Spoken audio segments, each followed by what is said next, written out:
일본 최상위 명문고 학생 28명이 한국에 왔습니다. 그들은 한국을 무시하고 있었어요. 일본의 연장선에 불과하다고, 배울 게 없다고 자신 있게 말했죠. 부모님도 선생님도 같은 말을 했습니다. 한국은 일본보다 아래라고요.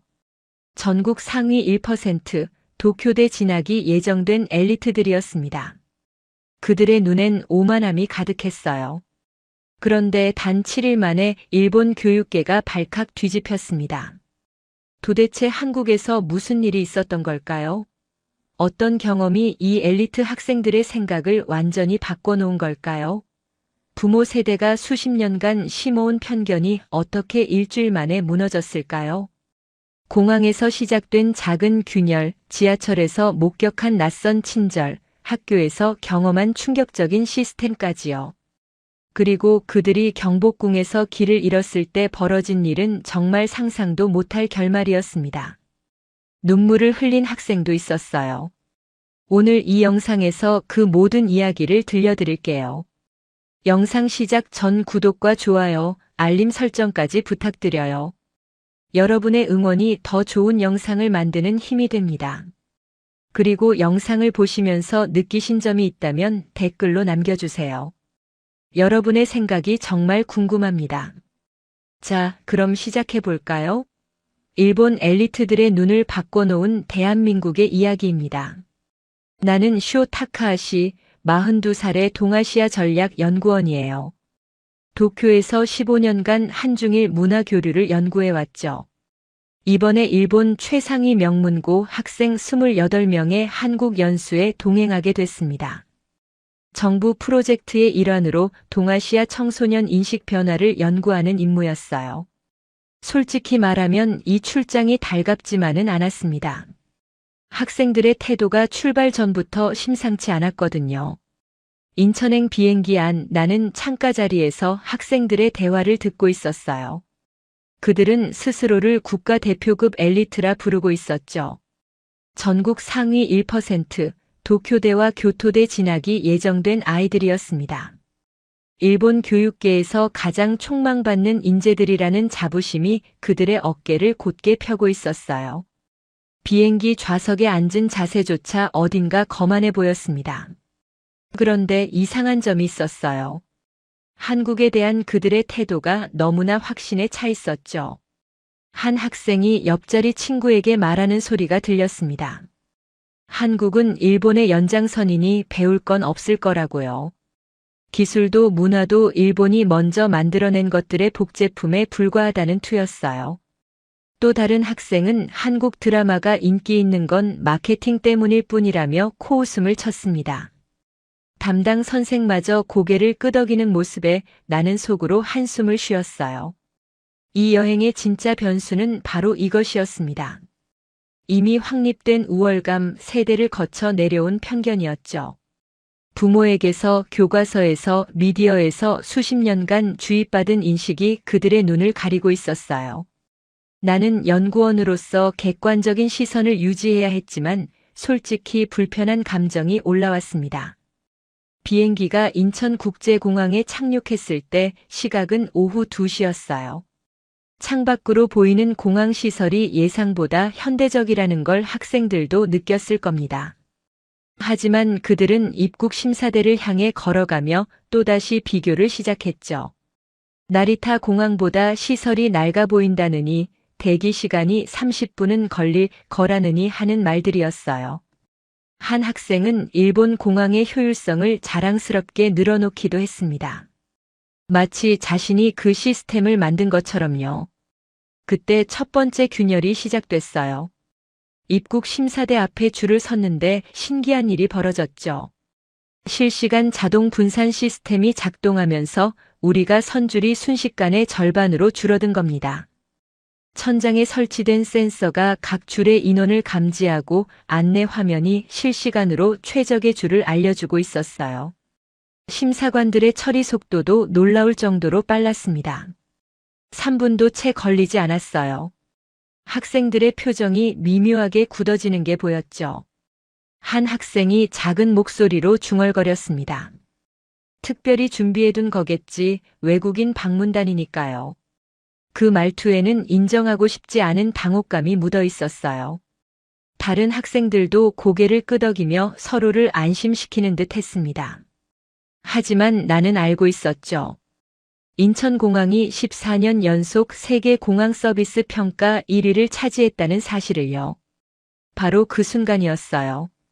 줄에서 기다리던 한국인 중년 남성이 무거운 캐리어를 끌고 있는 일본 학생에게 다가왔습니다. 50대 초반으로 보이는 평범한 차림의 남성이었죠. 그는 아무렇지도 않은 표정으로 손짓을 하며 먼저 가라고 권했어요. 학생은 얼어붙은 듯 멈춰 섰습니다. 일본에서라면 상상하기 어려운 장면이었어요. 낯선 외국인에게, 그것도 경쟁 관계라 여기는 나라의 젊은이에게 자리를 양보하다니요. 학생의 얼굴이 붉어졌다가 창백해지는 게 보였습니다. 감사하다는 말을 일본어로 더듬거리며 겨우 내뱉는 모습이었죠. 그 남성은 미소만 짓고 뒤로 물러섰어요. 마치 당연한 일을 한 것처럼요. 나는 그 장면을 조용히 지켜보며 메모장에 적었습니다. 첫 번째 균열, 공항 입국장에서 발생했다고요. 이것은 단순한 친절이 아니었어요. 그들이 알고 있던 한국과 실제 한국 사이의 첫 번째 충돌이었죠. 학생들의 세계관에 작은 금이 가기 시작한 순간이었습니다. 공항을 빠져나와 버스에 오르는 동안에도 학생들은 침묵했어요. 평소 같았으면 시끄럽게 떠들었을 아이들이었죠. 창밖을 멍하니 바라보거나 휴대폰만 만지작거리고 있었습니다. 몇몇은 방금 전 장면을 떠올리는 듯 어색한 표정을 짓고 있었어요. 담당 선생이 내 옆자리에 앉으며 작은 목소리로 물었습니다. 학생들이 왜 저렇게 조용한지 모르겠다고요. 나는 대답하지 않았어요.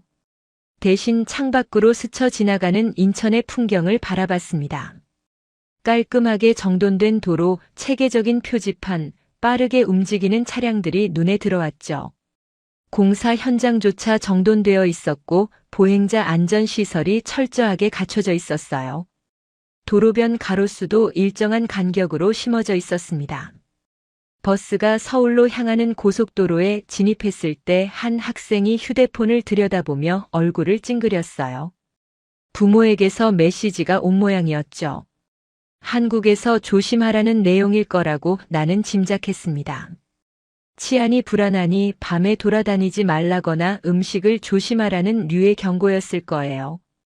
어쩌면 한국인들을 믿지 말라는 말도 있었을지 모릅니다. 그 학생의 눈빛이 잠시 흔들리는 게 보였어요. 방금 전 공항에서 본 장면과 부모의 경고 사이에서 혼란을 느끼는 듯 했죠. 자신이 직접 경험한 것과 어릴 때부터 들어온 이야기가 충돌하고 있었습니다. 그 내면의 갈등이 표정에 그대로 드러났어요. 나는 속으로 중얼거렸습니다. 오늘 첫 장면부터 이 정도라면 앞으로 무엇이 더 무너질까요? 이 아이들이 알고 있다고 믿는 세계는 과연 얼마나 버틸 수 있을까요?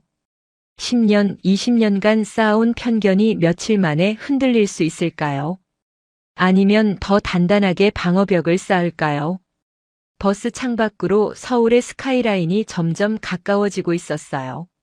한강 위로 노을이 번지는 풍경이 펼쳐졌죠. 고층 빌딩들이 황금빛으로 물들어가는 모습이 장관이었습니다. 학생들 중 몇 명이 무의식적으로 휴대폰을 들어 사진을 찍기 시작했어요. 아름답다는 탄성이 여기저기서 새어나왔습니다. 그 순간만큼은 편견도 우월감도 잊은 듯 했죠. 그 순간 나는 확신했어요. 이 여행은 단순한 연수가 아니라 하나의 실험이 될 거라고요. 세대를 거쳐 내려온 편견과 눈앞의 현실이 충돌할 때 이 아이들은 어떤 선택을 하게 될까요? 부모의 말을 믿을까요? 아니면 자신의 눈을 믿을까요? 익숙한 거짓과 불편한 진실 사이에서 무엇을 택할까요? 균열은 이미 시작됐습니다. 그리고 이것은 시작에 불과했어요. 앞으로 7일간 이 아이들은 자신이 믿어온 세계가 무너지는 경험을 하게 될 겁니다. 나는 그 과정을 기록하기 위해 여기 있었죠. 연구원으로서 그리고 한 명의 관찰자로서요. 해시태그 2장 낯선 친절의 패턴. 둘째 날 아침 8시 우리는 서울 지하철 체험 일정을 시작했어요.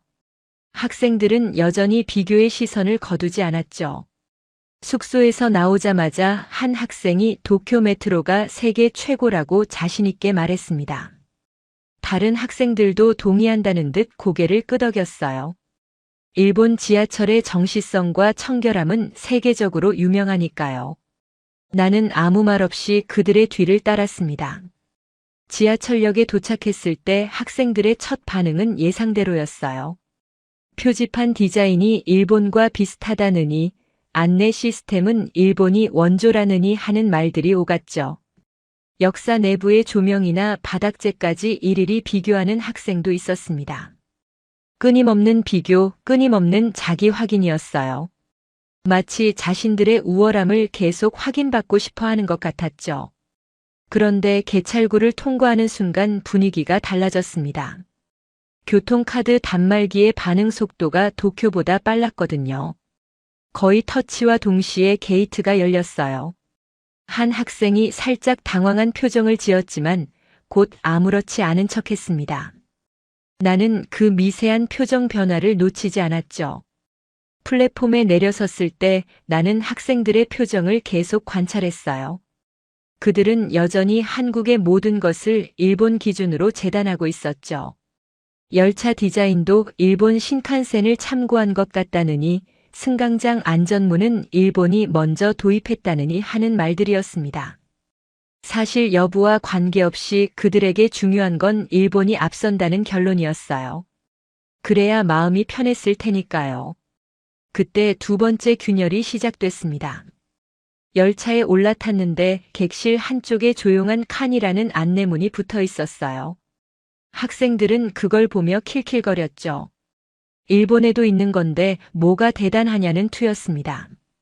한 학생이 장난스럽게 친구를 툭 치며 웃었고 그 바람에 휴대폰에서 큰 알림음이 울려 퍼졌어요. 게임 알림음이었는데 객실 전체에 울릴 만큼 컸습니다. 순간 객실이 조용해졌어요. 일본이었다면 분명 여러 시선이 그 학생에게 쏠렸을 겁니다. 눈총이나 한숨 소리가 들렸을 수도 있죠. 혀를 차는 소리나 작은 투덜거림 정도는 당연했을 거예요.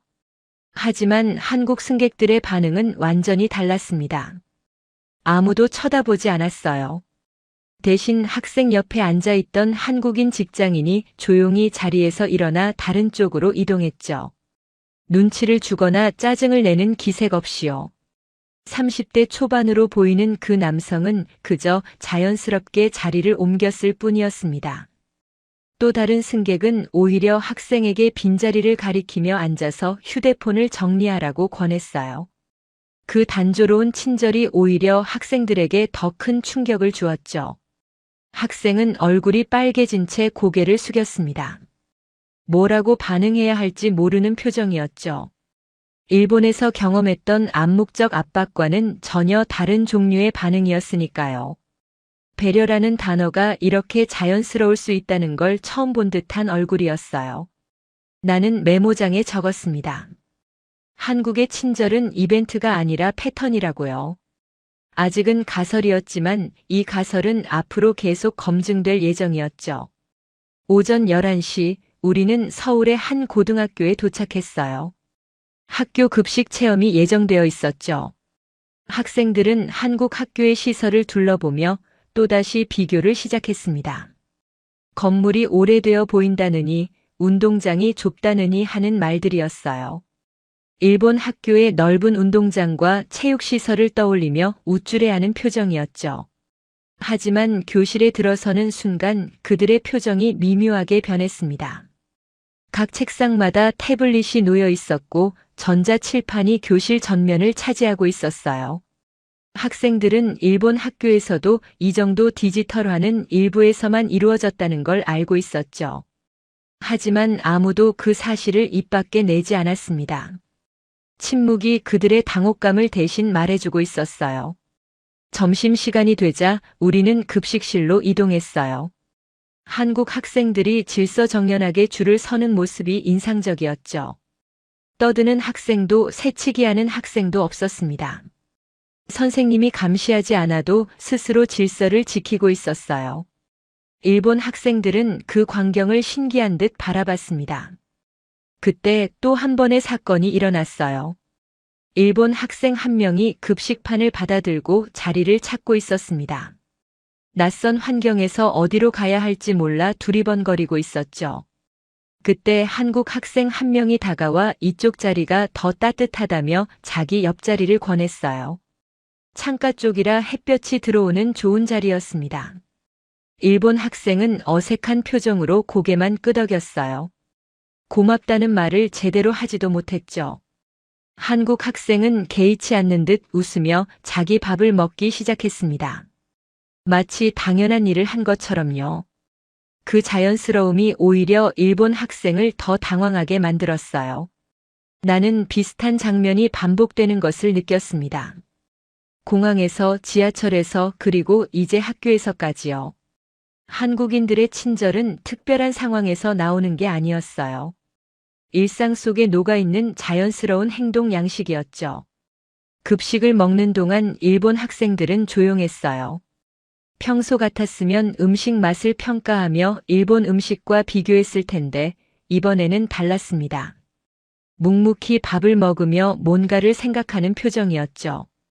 김치찌개와 불고기의 맛에 대한 평가보다 방금 경험한 일이 더 머릿속을 맴도는 듯 했어요. 식사가 끝난 후 잔반을 정리하는 과정에서 또 한 번의 장면이 펼쳐졌습니다. 일본 학생 한 명이 실수로 국물을 흘렸는데 주변 한국 학생들 서너 명이 동시에 휴지를 들고 달려왔어요.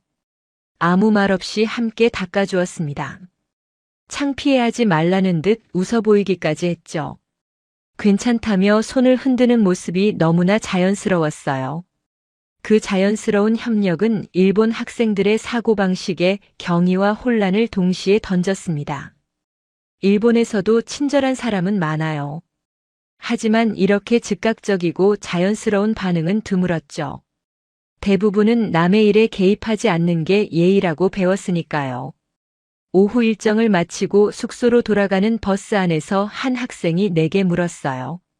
한국 사람들은 원래 저런 거냐고요. 진심으로 궁금해하는 표정이었습니다. 나는 잠시 생각한 후 대답했어요. 직접 더 관찰해 보라고요. 그날 밤 나는 숙소 방에서 오늘 있었던 일들을 정리했습니다. 공항의 자리 양보, 지하철의 조용한 배려, 학교에서의 자연스러운 협력까지요. 이 모든 것들이 우연이 아니라 하나의 패턴을 이루고 있었어요. 나는 이 패턴이 무엇을 의미하는지 직감했습니다. 한국의 친절은 개인의 성격이 아니라 문화적 축적이라는 것을요.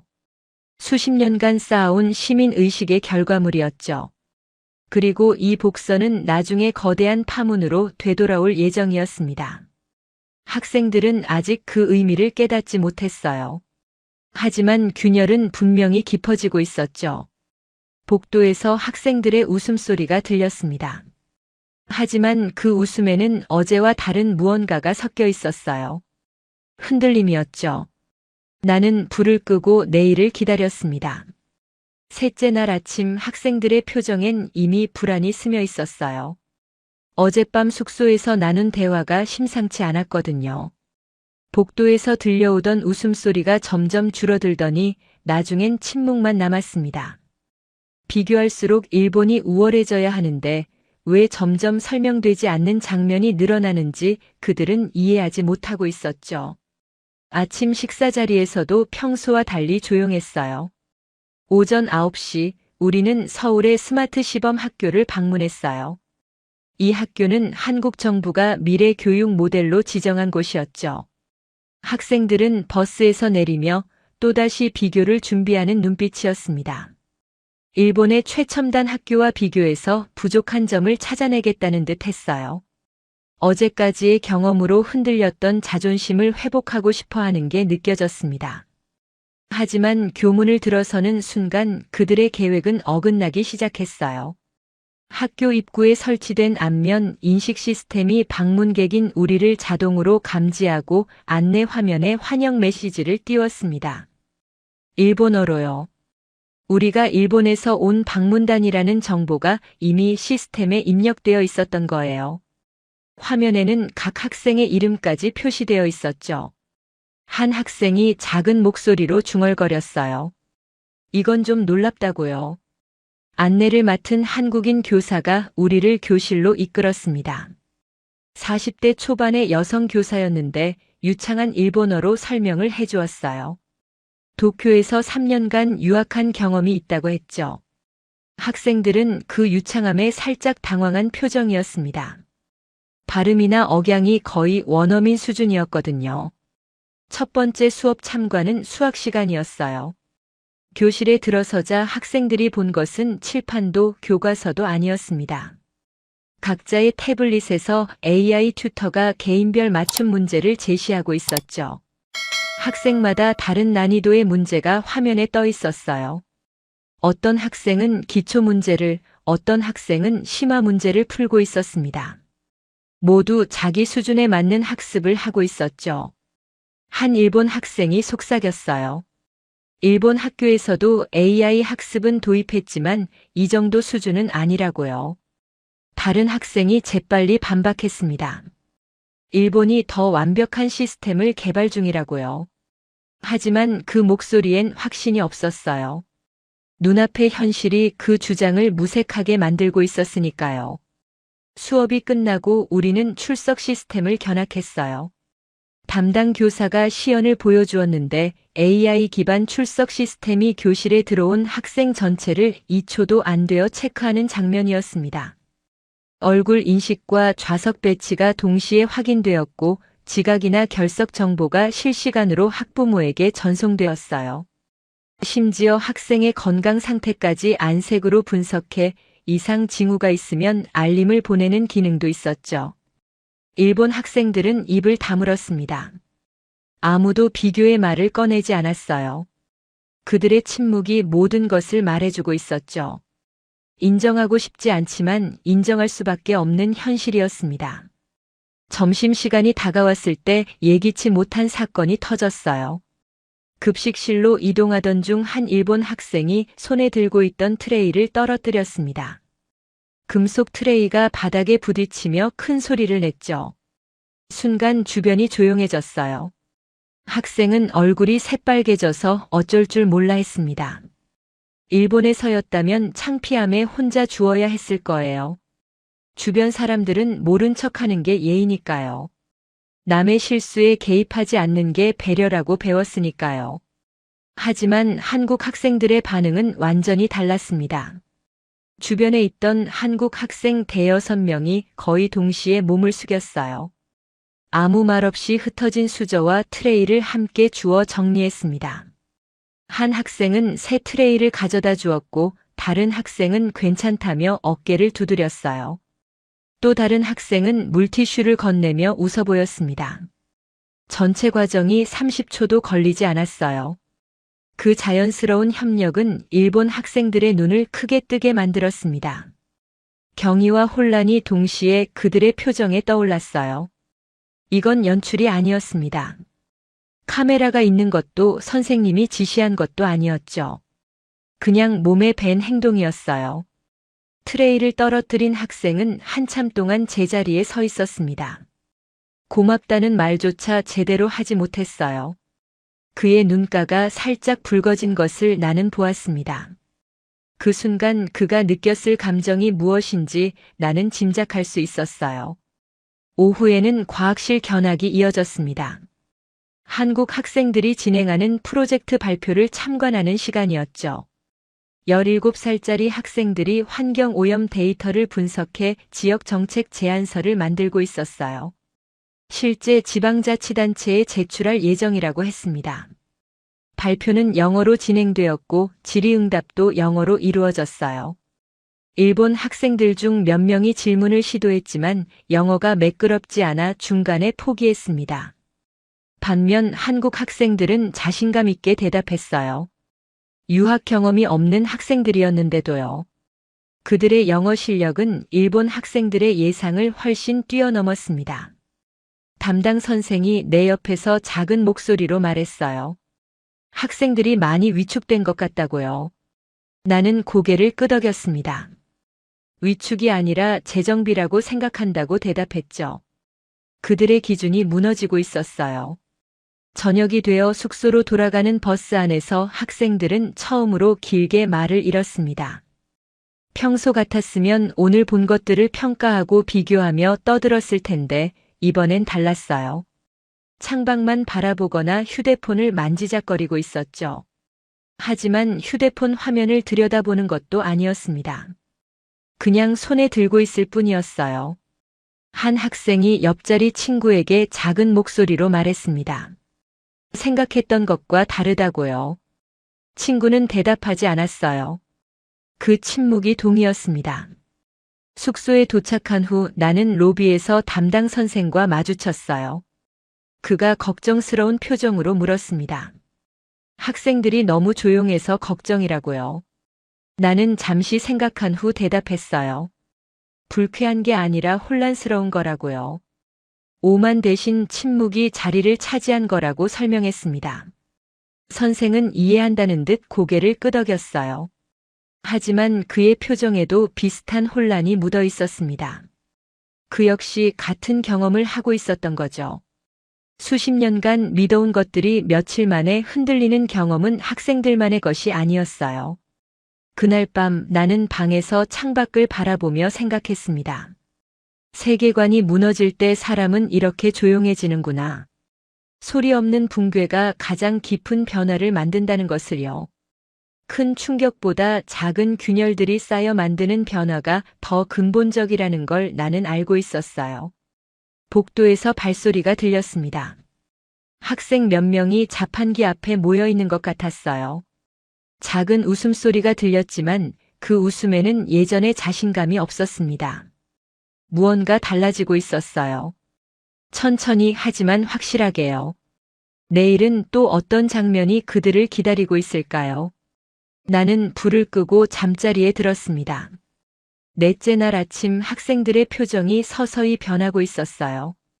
어제까지의 침묵이 오늘은 불안으로 바뀌어 있었죠. 아침 식사 자리에서 몇몇 학생들이 휴대폰을 들여다보며 얼굴을 찡그리는 게 보였습니다. 무슨 일인지 직감적으로 알 수 있었어요. 예상했던 압력이 나타난 거였죠. 바로 부모 세대의 목소리였습니다. 거의 동시에 여러 학생의 휴대폰 알림이 울렸어요. 나는 가까이 앉아있던 학생의 화면을 슬쩍 볼 수 있었습니다. 부모에게서 온 메시지였죠. 내용은 대략 비슷했어요. 한국은 아직 일본보다 아래라는 것, 문화와 품격을 잃지 말라는 것, 한국의 치안은 입소문일 뿐이니 조심하라는 것 등이었습니다.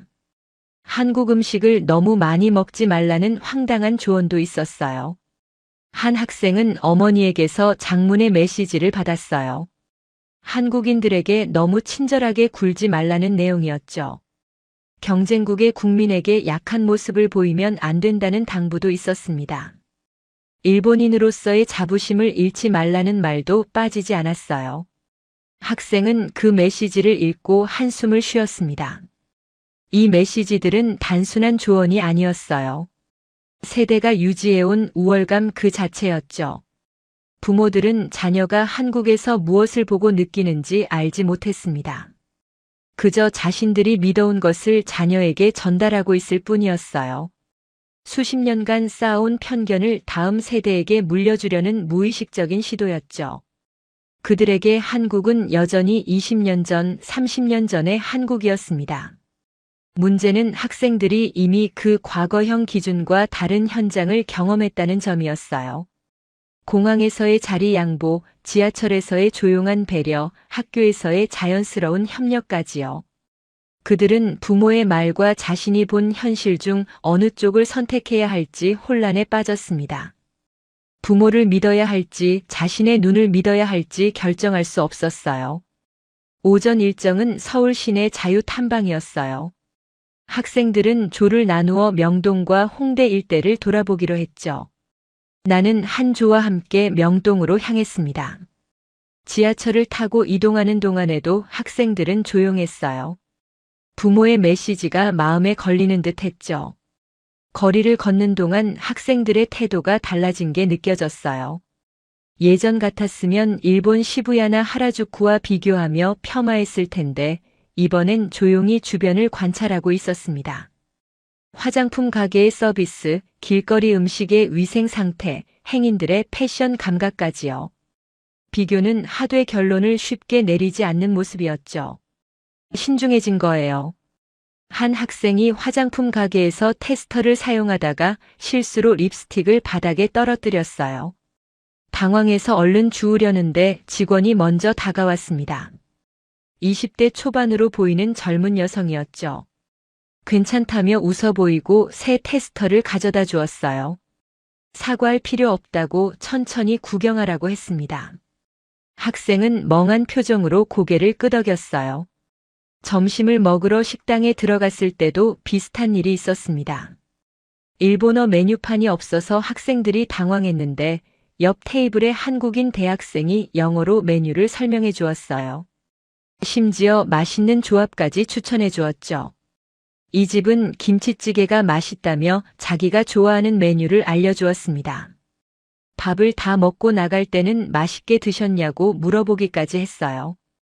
그 대학생은 우리가 일본에서 왔다는 걸 알고 있었습니다. 학생들의 대화를 들었을 테니까요. 그런데도 친절하게 대해주었어요. 학생들은 그 점이 이해가 안 되는 듯 했습니다. 일본에서 한국인 관광객에게 저렇게 친절하게 대하는 사람이 얼마나 될까요? 나는 그 질문을 마음속에 담아두었습니다.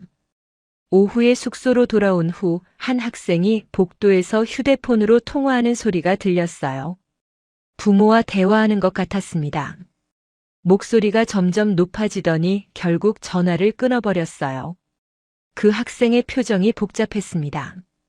화가 났다기보다는 혼란스러워 보였죠. 부모의 말과 자신의 경험이 충돌하고 있었어요. 저녁 무렵 담당 선생이 나를 찾아왔어요. 학생들이 많이 흔들리고 있다며 걱정스러운 표정이었습니다. 한국이 이렇게까지 발전했을 줄 몰랐다고 솔직하게 말했어요. 자신도 놀랐다고요. 20년 전 출장으로 왔을 때와는 완전히 다른 나라 같다고 했습니다. 나는 잠시 생각한 후 대답했어요.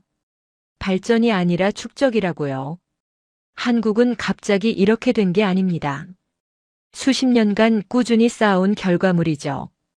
우리가 보지 못했을 뿐 한국은 계속 성장하고 있었어요. 선생은 그 말을 곱씹는 듯 잠시 침묵했습니다.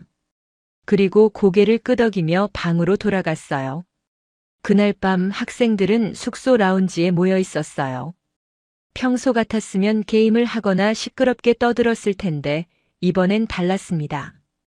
조용히 앉아서 뭔가를 이야기하고 있었죠. 나는 멀리서 그들을 지켜봤어요. 한 학생이 말했습니다. 부모님이 말한 나라가 아닌 것 같다고요.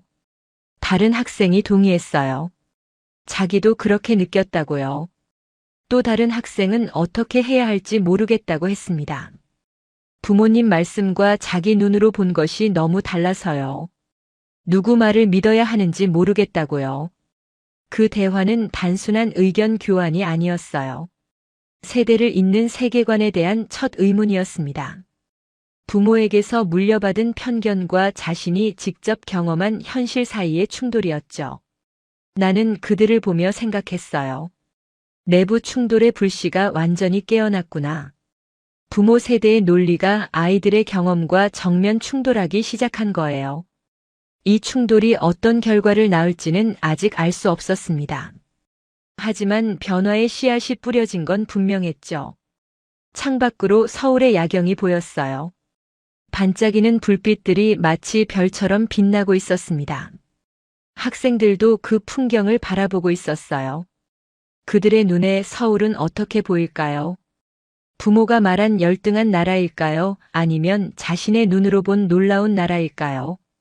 라운지의 대화는 밤늦게까지 계속되었습니다. 학생들은 각자의 경험을 나누기 시작했어요. 공항에서 자리를 양보받은 학생, 지하철에서 배려받은 학생, 학교에서 도움받은 학생까지요. 모두가 비슷한 경험을 하고 있었다는 걸 그제야 알게 된 거죠. 개인적인 경험이라고 생각했던 것들이 사실은 패턴이었다는 걸요. 한 학생이 조심스럽게 말했어요. 어쩌면 우리가 배운 것들이 틀렸을 수도 있다고요. 그 말에 아무도 반박하지 않았습니다. 침묵이 동의를 대신했어요. 그날 밤 균열은 더 이상 작은 금이 아니었어요. 본격적인 충돌이 시작된 거였습니다. 그리고 이 충돌은 앞으로 더 격렬해질 예정이었죠. 부모의 목소리와 자신의 눈 사이에서 학생들은 선택을 강요받고 있었어요. 나는 내일을 기다리며 메모장을 덮었습니다. 다섯째 날 부모들의 메시지는 여전히 학생들에게 영향을 미치고 있었어요. 아침 식사 자리에서 몇몇 학생들은 의식적으로 한국 음식을 피하는 듯 했습니다. 부모의 말을 따르려는 노력이었죠.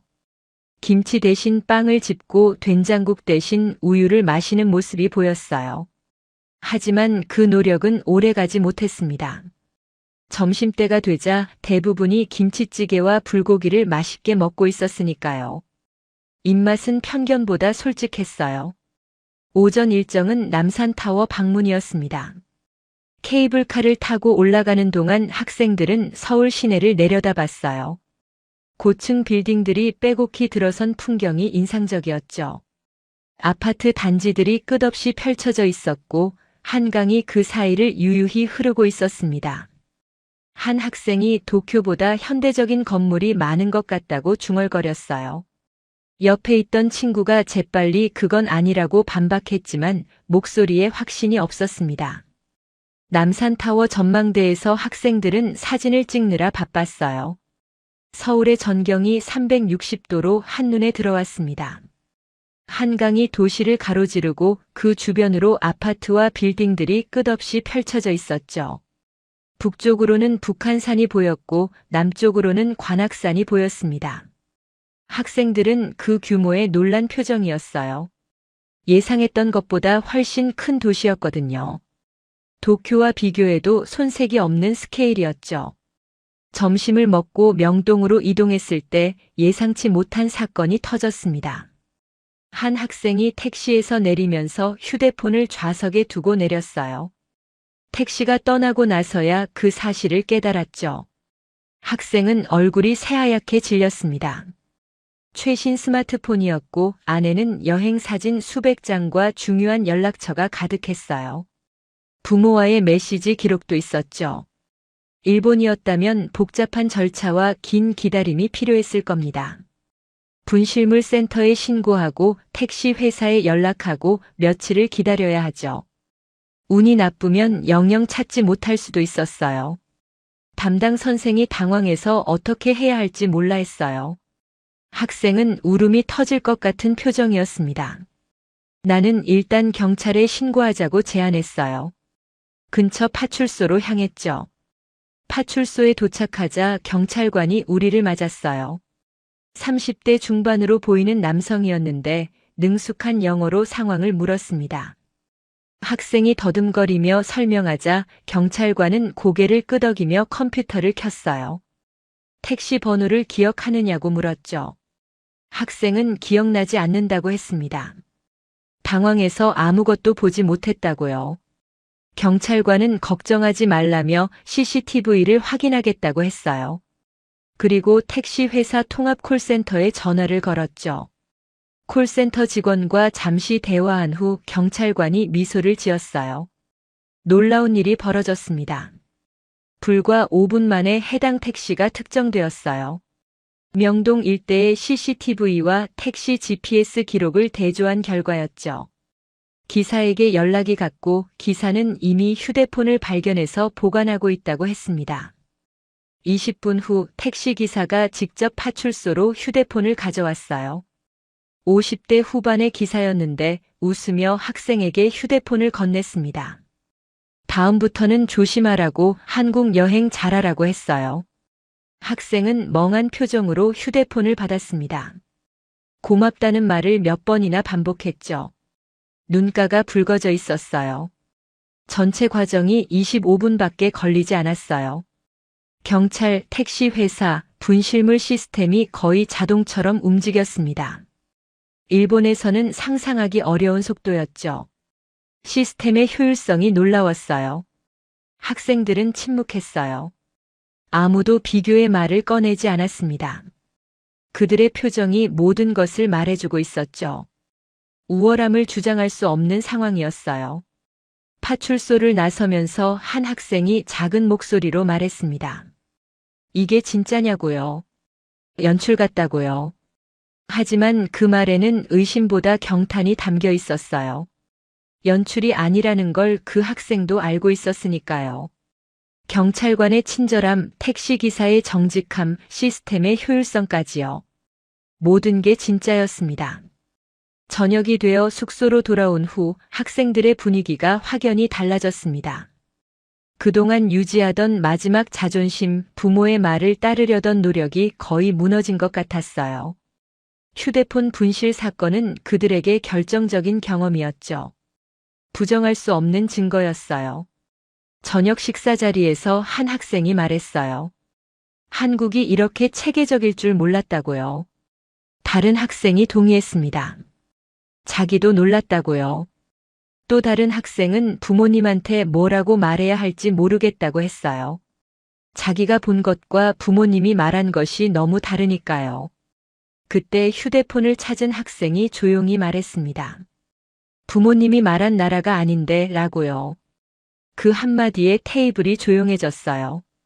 모두가 같은 생각을 하고 있었던 거죠. 이 말은 단순한 의견이 아니었습니다.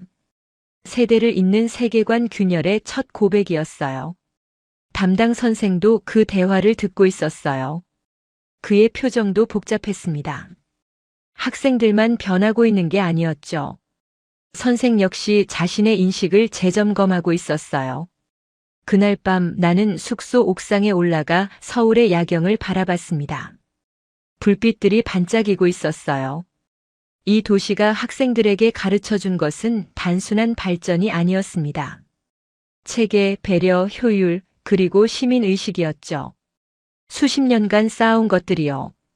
부모 세대의 논리는 마치 얇은 유리처럼 균열음을 내기 시작했어요. 그 소리가 점점 커지고 있었습니다. 조용하지만 확실하게요. 학생들의 마음속에서 무언가가 변하고 있었어요. 복도에서 학생들의 대화 소리가 들렸습니다. 오늘 있었던 일에 대해 이야기하고 있었죠. 한 학생이 말했어요. 일본에서 외국인이 휴대폰을 잃어버리면 저렇게 빨리 찾을 수 있을까요? 아무도 대답하지 않았습니다. 답을 알고 있었기 때문이죠. 이 순간 전화는 이미 시작되고 있었어요. 학생들은 더 이상 예전의 그들이 아니었습니다. 눈앞의 현실을 부정할 수 없게 된 거죠. 부모의 말보다 자신의 경험을 믿기 시작한 거예요. 그리고 이 변화는 돌이킬 수 없는 것이었습니다. 나는 메모장에 적었어요. 5째 날 방어선 붕괴라고요. 내일은 또 어떤 일이 일어날까요? 학생들의 마지막 저항은 얼마나 더 버틸 수 있을까요? 나는 기대와 함께 잠자리에 들었습니다. 내일이면 여행의 후반부가 시작될 거예요. 그리고 그 후반부에서 학생들은 더 큰 변화를 경험하게 될 겁니다. 나는 그 순간을 기다리고 있었어요. 서울의 밤은 깊어가고 있었습니다. 학생들의 방에서는 아직 불빛이 새어나오고 있었어요. 아마 오늘 있었던 일에 대해 이야기하고 있겠죠. 부모님에게 뭐라고 말해야 할지, 자신이 본 것을 어떻게 설명해야 할지 고민하고 있을 거예요. 그 고민이 바로 변화의 시작이었습니다. 넷째 날 아침 학생들의 표정이 서서히 변하고 있었어요. 어제까지의 침묵이 오늘은 불안으로 바뀌어 있었죠. 아침 식사 자리에서 몇몇 학생들이 휴대폰을 들여다보며 얼굴을 찡그리는 게 보였습니다. 무슨 일인지 직감적으로 알 수 있었어요. 예상했던 압력이 나타난 거였죠. 바로 부모 세대의 목소리였습니다. 거의 동시에 여러 학생의 휴대폰 알림이 울렸어요. 나는 가까이 앉아있던 학생의 화면을 슬쩍 볼 수 있었습니다. 부모에게서 온 메시지였죠. 내용은 대략 비슷했어요. 한국은 아직 일본보다 아래라는 것, 문화와 품격을 잃지 말라는 것, 한국의 치안은 입소문일 뿐이니 조심하라는 것 등이었습니다. 한국 음식을 너무 많이 먹지 말라는 황당한 조언도 있었어요. 한 학생은 어머니에게서 장문의 메시지를 받았어요. 한국인들에게 너무 친절하게 굴지 말라는 내용이었죠. 경쟁국의 국민에게 약한 모습을 보이면 안 된다는 당부도 있었습니다. 일본인으로서의 자부심을 잃지 말라는 말도 빠지지 않았어요. 학생은 그 메시지를 읽고 한숨을 쉬었습니다. 이 메시지들은 단순한 조언이 아니었어요. 세대가 유지해온 우월감 그 자체였죠. 부모들은 자녀가 한국에서 무엇을 보고 느끼는지 알지 못했습니다. 그저 자신들이 믿어온 것을 자녀에게 전달하고 있을 뿐이었어요. 수십 년간 쌓아온 편견을 다음 세대에게 물려주려는 무의식적인 시도였죠. 그들에게 한국은 여전히 20년 전, 30년 전의 한국이었습니다. 문제는 학생들이 이미 그 과거형 기준과 다른 현장을 경험했다는 점이었어요. 공항에서의 자리 양보, 지하철에서의 조용한 배려, 학교에서의 자연스러운 협력까지요. 그들은 부모의 말과 자신이 본 현실 중 어느 쪽을 선택해야 할지 혼란에 빠졌습니다. 부모를 믿어야 할지 자신의 눈을 믿어야 할지 결정할 수 없었어요. 오전 일정은 서울 시내 자유 탐방이었어요. 학생들은 조를 나누어 명동과 홍대 일대를 돌아보기로 했죠. 나는 한 조와 함께 명동으로 향했습니다. 지하철을 타고 이동하는 동안에도 학생들은 조용했어요. 부모의 메시지가 마음에 걸리는 듯 했죠. 거리를 걷는 동안 학생들의 태도가 달라진 게 느껴졌어요. 예전 같았으면 일본 시부야나 하라주쿠와 비교하며 폄하했을 텐데 이번엔 조용히 주변을 관찰하고 있었습니다. 화장품 가게의 서비스, 길거리 음식의 위생 상태, 행인들의 패션 감각까지요. 비교는 하되 결론을 쉽게 내리지 않는 모습이었죠. 신중해진 거예요. 한 학생이 화장품 가게에서 테스터를 사용하다가 실수로 립스틱을 바닥에 떨어뜨렸어요. 당황해서 얼른 주우려는데 직원이 먼저 다가왔습니다. 20대 초반으로 보이는 젊은 여성이었죠.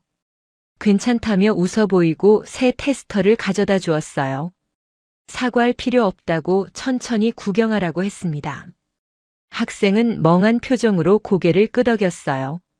점심을 먹으러 식당에 들어갔을 때도 비슷한 일이 있었습니다. 일본어 메뉴판이 없어서 학생들이 당황했는데 옆 테이블의 한국인 대학생이 영어로 메뉴를 설명해 주었어요. 심지어 맛있는 조합까지 추천해 주었죠. 이 집은 김치찌개가 맛있다며 자기가 좋아하는 메뉴를 알려주었습니다. 밥을 다 먹고 나갈 때는 맛있게 드셨냐고 물어보기까지 했어요. 그 대학생은 우리가 일본에서 왔다는 걸 알고 있었습니다. 학생들의 대화를 들었을 테니까요. 그런데도 친절하게 대해주었어요. 학생들은 그 점이 이해가 안 되는 듯 했습니다. 일본에서 한국인 관광객에게 저렇게 친절하게 대하는 사람이 얼마나 될까요? 나는 그 질문을 마음속에 담아두었습니다. 오후에 숙소로 돌아온 후 한 학생이 복도에서 휴대폰으로 통화하는 소리가 들렸어요. 부모와 대화하는 것 같았습니다. 목소리가 점점 높아지더니 결국 전화를 끊어버렸어요. 그 학생의 표정이 복잡했습니다. 화가 났다기보다는 혼란스러워 보였죠. 부모의 말과 자신의 경험이 충돌하고 있었어요. 저녁 무렵 담당 선생이 나를 찾아왔어요.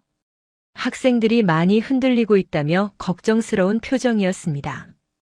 한국이 이렇게까지 발전했을 줄 몰랐다고 솔직하게 말했어요. 자신도 놀랐다고요. 20년 전 출장으로 왔을 때와는 완전히 다른 나라 같다고 했습니다. 나는 잠시 생각한 후 대답했어요. 발전이 아니라 축적이라고요. 한국은 갑자기 이렇게 된 게 아닙니다. 수십 년간 꾸준히 쌓아온 결과물이죠. 우리가 보지 못했을 뿐 한국은 계속 성장하고 있었어요. 선생은 그 말을 곱씹는 듯 잠시 침묵했습니다. 그리고 고개를 끄덕이며 방으로 돌아갔어요. 그날 밤 학생들은 숙소 라운지에 모여 있었어요. 평소 같았으면 게임을 하거나 시끄럽게 떠들었을 텐데 이번엔 달랐습니다. 조용히 앉아서 뭔가를 이야기하고 있었죠. 나는 멀리서 그들을 지켜봤어요. 한 학생이 말했습니다. 부모님이 말한 나라가 아닌 것 같다고요. 다른 학생이 동의했어요. 자기도 그렇게 느꼈다고요. 또 다른 학생은 어떻게 해야 할지 모르겠다고 했습니다. 부모님 말씀과 자기 눈으로 본 것이 너무 달라서요. 누구 말을 믿어야 하는지 모르겠다고요. 그 대화는 단순한 의견 교환이 아니었어요. 세대를 잇는 세계관에 대한 첫 의문이었습니다. 부모에게서 물려받은 편견과 자신이 직접 경험한 현실 사이의 충돌이었죠. 나는 그들을 보며 생각했어요. 내부 충돌의 불씨가 완전히 깨어났구나. 부모 세대의 논리가 아이들의 경험과 정면 충돌하기 시작한 거예요. 이 충돌이 어떤 결과를 낳을지는 아직 알 수 없었습니다. 하지만 변화의 씨앗이 뿌려진 건 분명했죠. 창밖으로 서울의 야경이 보였어요. 반짝이는 불빛들이 마치 별처럼 빛나고 있었습니다. 학생들도 그 풍경을 바라보고 있었어요. 그들의 눈에 서울은 어떻게 보일까요? 부모가 말한 열등한 나라일까요? 아니면 자신의 눈으로 본 놀라운 나라일까요? 라운지의 대화는 밤늦게까지 계속되었습니다. 학생들은 각자의 경험을 나누기 시작했어요. 공항에서 자리를 양보받은 학생, 지하철에서 배려받은 학생, 학교에서 도움받은 학생까지요. 모두가 비슷한 경험을 하고 있었다는 걸 그제야 알게 된 거죠. 개인적인 경험이라고 생각했던 것들이 사실은 패턴이었다는 걸요. 한 학생이 조심스럽게 말했어요. 어쩌면 우리가 배운 것들이 틀렸을 수도 있다고요. 그 말에 아무도 반박하지 않았습니다. 침묵이 동의를 대신했어요. 그날 밤 균열은 더 이상 작은 금이 아니었어요. 본격적인 충돌이 시작된 거였습니다. 그리고 이 충돌은 앞으로 더 격렬해질 예정이었죠. 부모의 목소리와 자신의 눈 사이에서 학생들은 선택을 강요받고 있었어요. 나는 내일을 기다리며 메모장을 덮었습니다. 다섯째 날 부모들의 메시지는 여전히 학생들에게 영향을 미치고 있었어요. 아침 식사 자리에서 몇몇 학생들은 의식적으로 한국 음식을 피하는 듯 했습니다. 부모의 말을 따르려는 노력이었죠. 김치 대신 빵을 집고 된장국 대신 우유를 마시는 모습이 보였어요. 하지만 그 노력은 오래가지 못했습니다. 점심때가 되자 대부분이 김치찌개와 불고기를 맛있게 먹고 있었으니까요. 입맛은 편견보다 솔직했어요. 오전 일정은 남산타워 방문이었습니다. 케이블카를 타고 올라가는 동안 학생들은 서울 시내를 내려다봤어요. 고층 빌딩들이 빼곡히 들어선 풍경이 인상적이었죠. 아파트 단지들이 끝없이 펼쳐져 있었고 한강이 그 사이를 유유히 흐르고 있었습니다. 한 학생이 도쿄보다 현대적인 건물이 많은 것 같다고 중얼거렸어요. 옆에 있던 친구가 재빨리 그건 아니라고 반박했지만 목소리에 확신이 없었습니다. 남산타워 전망대에서 학생들은 사진을 찍느라 바빴어요. 서울의 전경이 360도로 한눈에 들어왔습니다. 한강이 도시를 가로지르고 그 주변으로 아파트와 빌딩들이 끝없이 펼쳐져 있었죠. 북쪽으로는 북한산이 보였고 남쪽으로는 관악산이 보였습니다. 학생들은 그 규모에 놀란 표정이었어요. 예상했던 것보다 훨씬 큰 도시였거든요. 도쿄와 비교해도 손색이 없는 스케일이었죠. 점심을 먹고 명동으로 이동했을 때 예상치 못한 사건이 터졌습니다.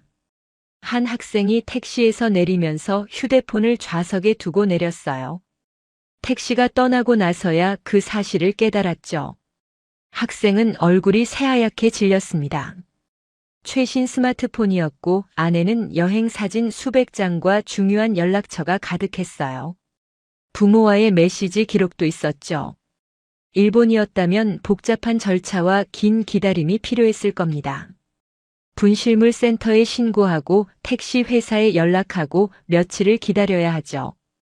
운이 나쁘면 영영 찾지 못할 수도 있었어요. 담당 선생이 당황해서 어떻게 해야 할지 몰라 했어요. 학생은 울음이 터질 것 같은 표정이었습니다. 나는 일단 경찰에 신고하자고 제안했어요. 근처 파출소로 향했죠. 파출소에 도착하자 경찰관이 우리를 맞았어요. 30대 중반으로 보이는 남성이었는데 능숙한 영어로 상황을 물었습니다. 학생이 더듬거리며 설명하자 경찰관은 고개를 끄덕이며 컴퓨터를 켰어요. 택시 번호를 기억하느냐고 물었죠. 학생은 기억나지 않는다고 했습니다. 당황해서 아무것도 보지 못했다고요. 경찰관은 걱정하지 말라며 CCTV를 확인하겠다고 했어요. 그리고 택시 회사 통합 콜센터에 전화를 걸었죠. 콜센터 직원과 잠시 대화한 후 경찰관이 미소를 지었어요. 놀라운 일이 벌어졌습니다. 불과 5분 만에 해당 택시가 특정되었어요. 명동 일대의 CCTV와 택시 GPS 기록을 대조한 결과였죠. 기사에게 연락이 갔고 기사는 이미 휴대폰을 발견해서 보관하고 있다고 했습니다. 20분 후 택시기사가 직접 파출소로 휴대폰을 가져왔어요. 50대 후반의 기사였는데 웃으며 학생에게 휴대폰을 건넸습니다. 다음부터는 조심하라고 한국 여행 잘하라고 했어요. 학생은 멍한 표정으로 휴대폰을 받았습니다. 고맙다는 말을 몇 번이나 반복했죠. 눈가가 붉어져 있었어요. 전체 과정이 25분밖에 걸리지 않았어요. 경찰, 택시 회사, 분실물 시스템이 거의 자동처럼 움직였습니다. 일본에서는 상상하기 어려운 속도였죠. 시스템의 효율성이 놀라웠어요. 학생들은 침묵했어요. 아무도 비교의 말을 꺼내지 않았습니다. 그들의 표정이 모든 것을 말해주고 있었죠. 우월함을 주장할 수 없는 상황이었어요. 파출소를 나서면서 한 학생이 작은 목소리로 말했습니다. 이게 진짜냐고요. 연출 같다고요. 하지만 그 말에는 의심보다 경탄이 담겨 있었어요. 연출이 아니라는 걸 그 학생도 알고 있었으니까요. 경찰관의 친절함, 택시기사의 정직함, 시스템의 효율성까지요. 모든 게 진짜였습니다. 저녁이 되어 숙소로 돌아온 후 학생들의 분위기가 확연히 달라졌습니다. 그동안 유지하던 마지막 자존심, 부모의 말을 따르려던 노력이 거의 무너진 것 같았어요. 휴대폰 분실 사건은 그들에게 결정적인 경험이었죠. 부정할 수 없는 증거였어요.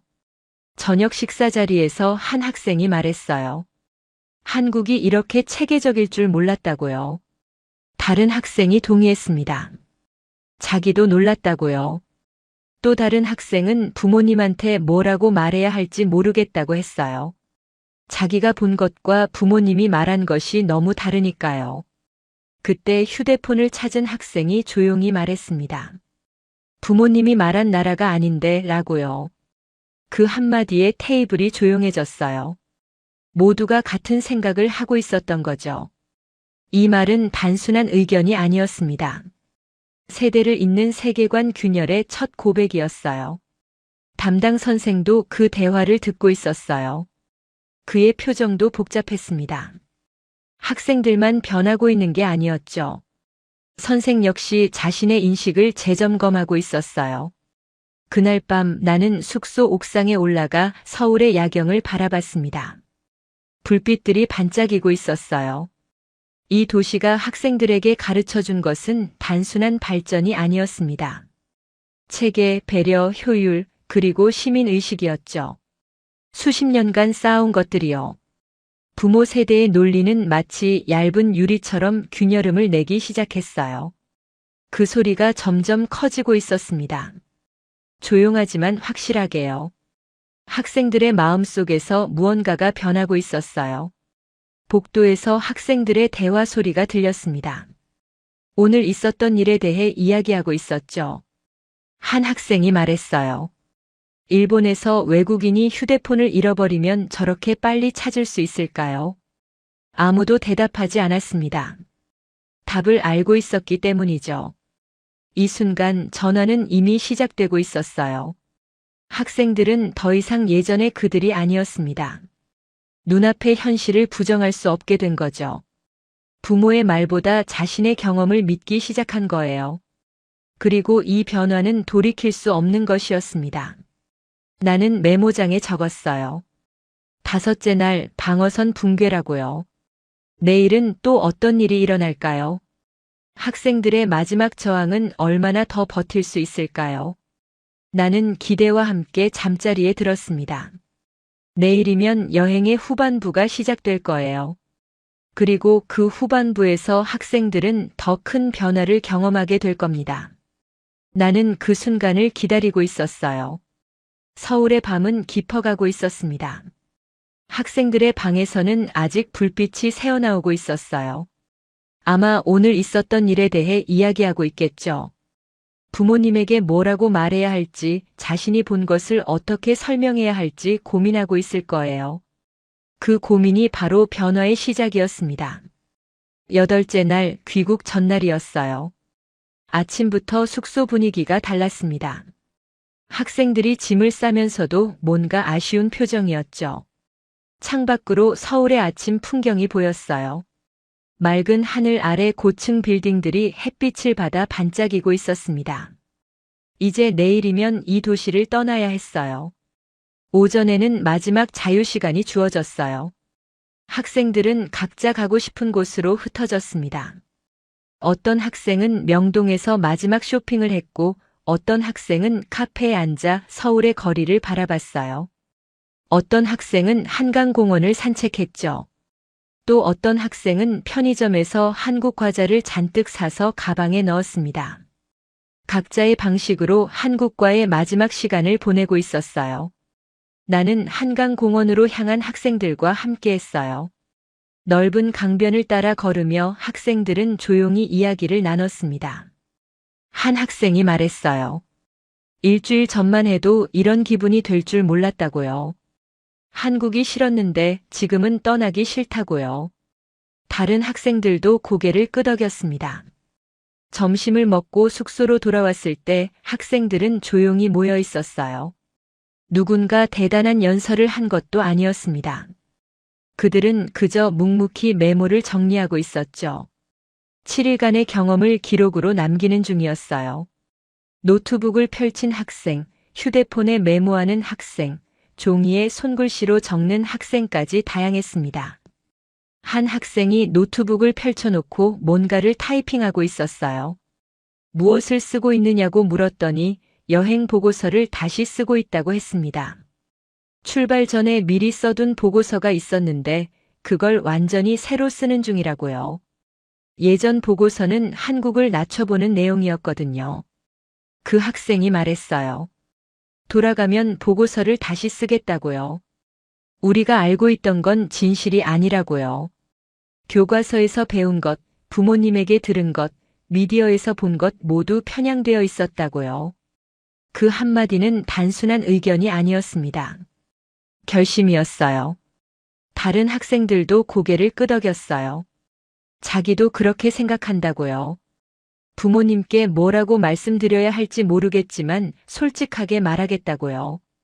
자기 눈으로 본 한국은 부모님이 말한 한국과 다르다고요. 처음엔 부모님이 화내실 수도 있겠지만 진실을 말하는 게 맞다고요. 담당 선생도 그 대화에 참여했어요. 자신도 많은 것을 배웠다고요. 교사로서 학생들에게 무엇을 가르쳐야 하는지 다시 생각하게 되었다고요. 편견이 아니라 사실을 가르쳐야 한다고요. 돌아가면 수업 방식을 바꿔보겠다고 했습니다. 나는 그 순간 이 여행의 의미가 단순한 견학이 아님을 확신했어요. 한 세대의 학생들이 경쟁국이라고 믿었던 한국을 새로운 기준으로 바라보기로 선택한 순간이었기 때문이죠. 이건 작은 변화가 아니었어요. 시작이었습니다. 저녁이 되어 마지막 회식 자리가 마련됐어요. 숙소 근처의 한 식당이었습니다. 삼겹살과 된장찌개, 각종 반찬이 테이블 가득 차려졌죠. 학생들은 이제 능숙하게 젓가락을 사용하고 김치를 맛있게 먹었어요. 상추에 고기를 싸서 먹는 법도 알았죠. 불과 일주일 전만 해도 상상할 수 없는 모습이었습니다. 식사 중에 학생들이 돌아가며 소감을 말했어요. 한 학생은 한국이 이렇게 발전한 줄 몰랐다고 했습니다. 다른 학생은 한국 사람들이 이렇게 친절한 줄 몰랐다고요. 또 다른 학생은 자기가 얼마나 편견에 사로잡혀 있었는지 깨달았다고 했어요. 부끄럽다고요. 가장 인상 깊었던 건 경복궁에서 길을 잃었던 학생의 말이었어요. 그 학생이 말했습니다. 한국에서 길을 잃어서 다행이었다고요. 그 경험이 없었으면 진짜 한국을 몰랐을 거라고요. 오히려 감사하다고요. 그 말에 모두가 웃었습니다. 담당 선생이 마지막으로 말했어요. 이번 여행이 학생들의 인생의 중요한 전환점이 되길 바란다고요. 편견 없이 세상을 바라보는 눈을 가졌으면 한다고요. 학생들은 진지하게 들었습니다. 식사가 끝나고 숙소로 돌아오는 길, 나는 학생들과 함께 걸었어요. 서울의 밤거리가 불빛으로 반짝이고 있었습니다. 학생들은 그 풍경을 눈에 담고 있었죠. 휴대폰으로 사진을 찍는 학생도 있었어요. 마지막으로 보는 서울이니까요. 돌아가는 비행기에서 나는 조용히 다짐했어요. 이 변화가 일본 안에서 묻히지 않도록 나는 이 기록을 남길 거라고요.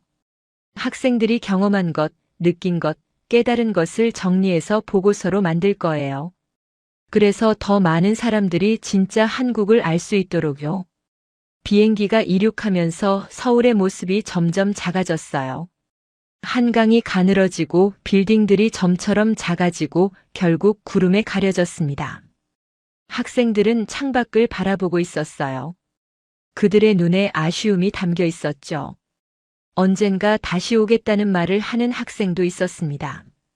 대학에 가면 교환학생으로 오고 싶다는 학생도 있었어요. 비행기 안에서 학생들은 여전히 이야기를 나누고 있었습니다.